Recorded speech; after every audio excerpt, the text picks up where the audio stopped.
So, if you've got anything you'd like to throw at Chris, it's an open Q&A in effect, but we want to try and bring out some of the ideas that you have. We've got somebody with a microphone. Can I ask a question first? I mean, how many people are here looking for ideas? Anybody want to come here and find some? Yeah, one or two? Any that want to nurture ideas, sort of take ideas from here and take them away? A few? Okay.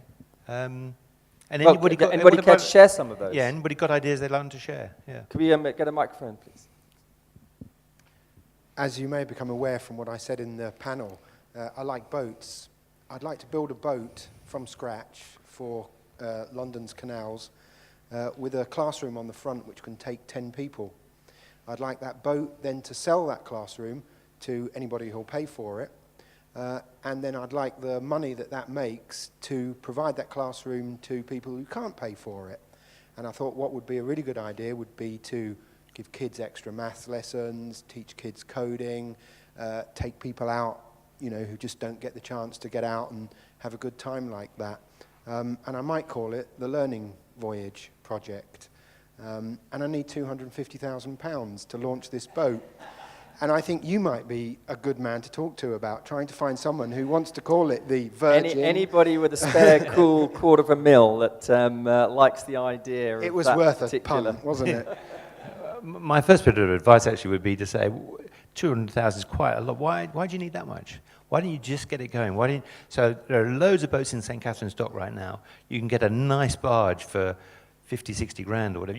One of the things that happens is we find lots of reasons not to do stuff. And the word no is so powerful, you know, no, I haven't got the money. But actually, if you turn it into, give me the reasons to do it, and actually don't accept no, just keep going. So I think that, I know you could find a boat for a quarter that price or more. Try it out, get people excited about it. And so often, ideas never quite take off because we can't get over that first hurdle or whatever. So I'd love to talk to you about it later on. Well, actually, we can start with 30 grand because you can. It's gone down a lot, hasn't it? Yeah. He was on a lot of commission. I think fight move off straight away. You can put 30. Keep going. We'll get it for 5p. You can put 30 grand down to build the boat. There's lots of reasons why you wouldn't use a second-hand boat. Control of costs, safety issues, reliability, etc. And also, 250 grand is to run the company for a year and provide the space free to those who need it for that first year, regardless of how much revenue it generates in that first year. So I'm aiming high. I can certainly go in for less, but it's like selling a car, isn't it? If I offer you my car for 10 grand, you're going to offer me 8 grand, and I'm going to end up getting 9 for it. But there are so many businesses out there, they ask for proof of concept. Let's just see if we can make it work. And I was looking yesterday at the amount of money the National Lottery gives away. It's gone up by many, many millions. It's about finding the right people to partner with and then say, okay, we're going to give this a shot. We're going to show you how well it works. It's like Apps for Good. It sort of starts off small, but you can imagine what that's going to be like in 5 years' time.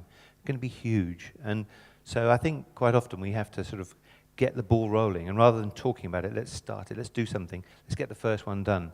So I think it's a lovely idea, to be honest. I mean, I'm in this dilemma right now of how do I find a boat to work off? Because I would love to work off a boat in London. I think it just changes your whole attitude, changes kids' attitudes. Well, I agree because I do that. And I am already rolling it out in a small way using my present boat. So I'm proving the market. And earlier on you said what you did didn't matter. I mean, I think that actually you've just proved yourself wrong. And actually journalists have a fantastic ability to inspire people. So don't ever suggest that what you do doesn't matter.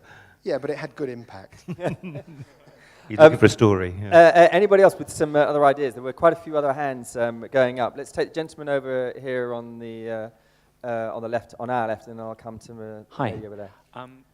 We're part of Good People is we're working on a project around youth unemployment and how to reach kids that are alienated from the education system and how to get them to reinvent their own job centre. And part of our concept is the talent shop. You know, rather than focusing on the disadvantage kind of angle that often is pushed on the young people, what are you good at? What do you care about? What's your talent? And how do you show it off? And how do you create a situation where employers aren't being spammed with 500 CVs for every job, but employers can go in and view profiles where young people that usually never get a shot can show off what they're about, what they do, and where they want to go. So I guess my question to you is, if the problem that you filled up your mind for the next month was youth unemployment, was getting young people into work, what would you do? Okay, it sounds as if this is set up. It's not. In here, somewhere in here, there's a $1 million note, right? Don't ask the taxi driver to change it, but if money isn't the problem, you give anybody here would like $1 million. Anybody? There you go. And actually, if you take money out of the equation and say, what is your passion? What is the thing you really, really want to do more than anything else? It's surprising how many people say, I've always wanted to do that.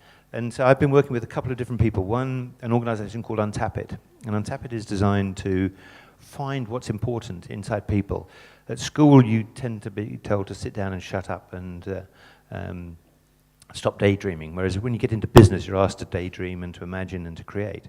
And actually, if you can, rather than doing an IQ test, which tests your intelligence, but probably your general knowledge, what about if you look at a PQ test, your potential quotient?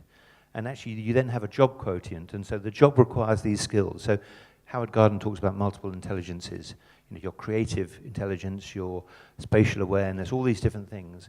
And those are the things that match jobs of today, not how good your general knowledge is. And so the organization Untap It is trying to match people and their passions with the jobs and what the jobs require. I also met somebody else recently who's trying to do the same sort of thing. So match not jobs of the past, which tended to revolve around engineering and trade and sales and that sort of stuff, but the jobs of the future where, how many people do you have on Facebook? How good is your social networking ability? All these sort of things. And so I think that there are tools coming along that will match people and passions with jobs that need the same passions. And I think that we will see over the next 10 years a whole series of different types of recruitment. So we'll be able to go in, and actually if we get it right, you'll be able to go into schools much earlier on, rather than career advice, or you should go into the army, or you should go into architecture. I've met a few people recently. In fact, I was talking at Cardiff University recently into a marketing group, and a girl wandered in. She was a bit bored. She was doing a geography course. And I was talking about my life in marketing. At the end of it, she went up to one of the tutors and she said, I'd like to switch courses because actually geography bores me. It sounds like marketing could be much more fun. And actually, that's what we all have to do. We have to find a job. So the $1 million really just says, if I didn't have to worry about money, what would I be doing? What would my passion be? And it's quite surprising how quickly we all have something inside us. I was explaining at lunchtime, recently we were doing some filming with Branson for this project. And he said, you must meet Mark. And this chap Mark turns up and he's got a leather jacket on and a sort of crew cut and a bit of an American accent. And I said, hi Mark, how are you? And he said, fine. I said, what do you do? He said, I'm a flyer. I said, what, a frequent flyer? Because with Virgin, there's quite a lot of sort of gold card customers everywhere. And he said, no, I'm a pilot. I said, oh, okay. Because Richard's got a private jet that takes him around the place. And I said, so what are you most proud of? He said, well, no, I said, no, I started off with the first question with, why do you want to be a pilot? He said, well, I remember when I was a kid. It was watching TV with my brother in New Jersey. There was no hope of a job. But we watched these guys land on the moon, and we thought, well, that's a cool job. Anyway, so he said, but there was no employment there, so I got a job in the Navy. And he said, they taught me how to fly, and I've loved it. Loved every minute of my job. Did a bit of test pilot stuff. I said, so what else are you proud of? He said, well, my kids. He said, I've given them a great education. I've inspired them to learn, and they've used every single day just wanting to learn. I said, what else? Anything else you're proud of? He said, yeah, I've flown 4 space missions. I landed the shuttle 2 weeks ago. His name was Mark Kelly, and just the most incredible guy. When he was 11, he and his brother decided to be astronauts, and they both became astronauts. They missed each other. They were supposed to meet on the space station. They missed each other by 2 weeks because of a weather window. But he decided that's what he and his brother wanted, and they went for it, and they knew all the points they needed to do. And imagine if we could inspire more people to become astronauts. It's not that difficult. I mean, I think he said his father spent sort of 5 years, 10 years trying to talk him out of it. But he said, no, I'm going to do it. And so that's the thing what we have to do as a group. We have to inspire people to do something rather than, just get a job sort of thing. It's a long-winded answer, sorry.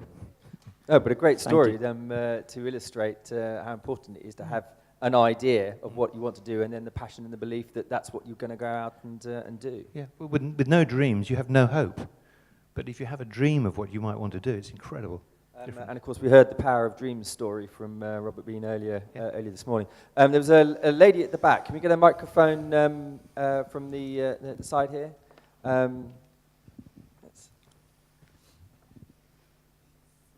Thank you.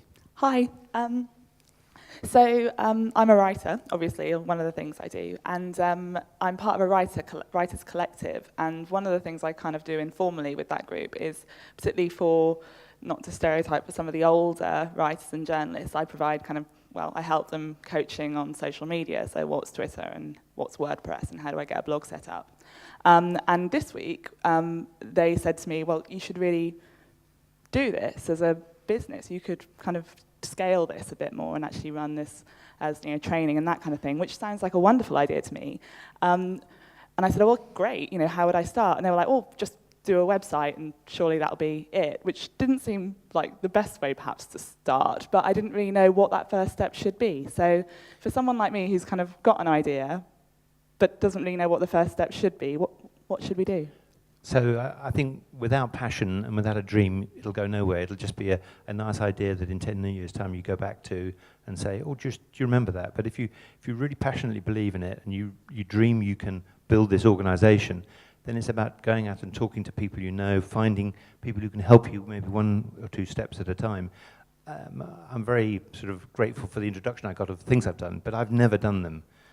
It's the team that always does them. It's a group of people, and actually, if you can find maybe 2 or 3 other people to help you, maybe 4, it suddenly grows without you realizing it. And that's the fun part of all the jobs I've ever done. It's about having a great team of people. All of them take one part of the responsibility. And so in this room, there's going to be 2 or 3 people who might just help you. So what are you going to call your company? Let's find a name for it. Let's find a website. Nowadays, the lovely thing is, last night on the way down, I thought of a word, and I thought, well, that's an interesting word. I think I'll register it. So I registered it on the train. I bought the .org, actually, and I can have a website up in 2 days or something, or probably less than that.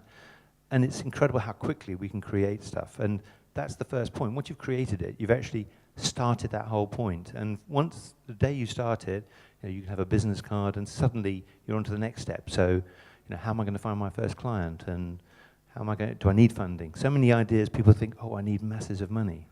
But so often, the little ideas are the big ones. And so all the things that people talk about, quite often they go to a really, really small little thing that starts off, my very first customer, and look at what I've done, and from there. So don't be afraid of it, and just take that step. Are you happy to share that word with us, seeing as you've registered it already? There's no danger of it being stolen from here, or are you? No, it was a very simple thing, actually. I was just reading the papers, and of all the people who'd bought, anybody here bought Facebook shares? Thank goodness for that. There was a piece on the BBC about how Facebook are being sued, and how there's quite a few suckers around who sort of believed all this hype. But I thought they're spelling it wrong. It's not sucker, it's Zucker.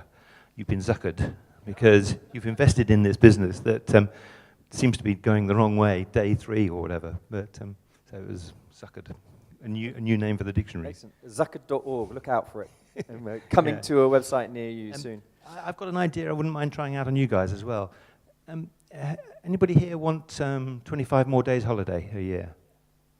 Just 1, 2, 3, 4, 5. A few people want a few more. What if? So I met this guy on a plane the other day. Sitting next to me, we're talking about cars, which is my passion. And I was talking about what he did, and so my natural conversation, so what are the innovative things or different things you do? He said, we've got an amazing staff retention scheme. Anybody here got a staff retention scheme? No? Well, his one is very simple. Every 2 weeks, they only work 9 days, so they get every second Friday off. Now, what they do is they phase it through the company. So 1 week, half the company get a Friday off, the second week, the other half get off.